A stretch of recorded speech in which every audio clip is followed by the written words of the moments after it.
It's only been one day since a federal judge upheld Alabama's strict new immigration law, but local farmers say the effects of that decision are already being felt.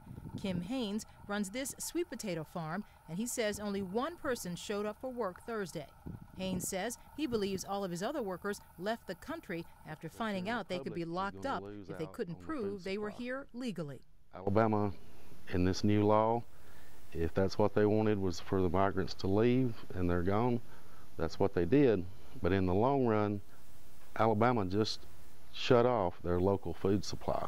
U.S. District Judge Sharon Blackburn wrote in a 115-page opinion Wednesday, some parts of the Republican-backed law conflict with federal statutes, but others do not.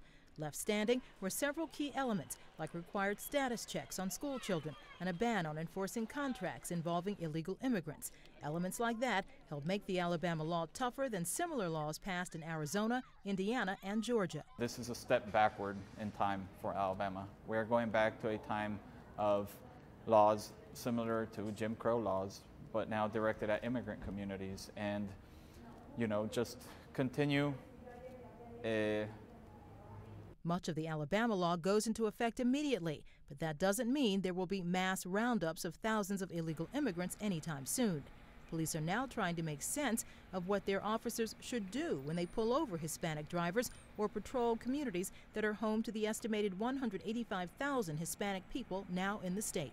Well, currently we're taking a wait-and-see approach. The position of the Vestavia Hills Police Department, first and foremost, is to get our police officers trained in the verbiage of the law and make certain that they understand the application of the law. Financially strapped counties say even after officers are trained, they're not confident they'll have the money to enforce the new law. Alabama's governor has said it will be up to the city or county jails to bear the costs of medical bills of the detained. There's also the concern about overcrowding jails.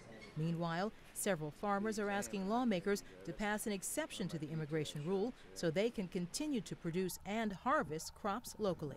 But officials say any changes to the measure could be several months off, and that means, at least during this harvest, crops may be left to rot as workers leave the state in droves in order to avoid being arrested.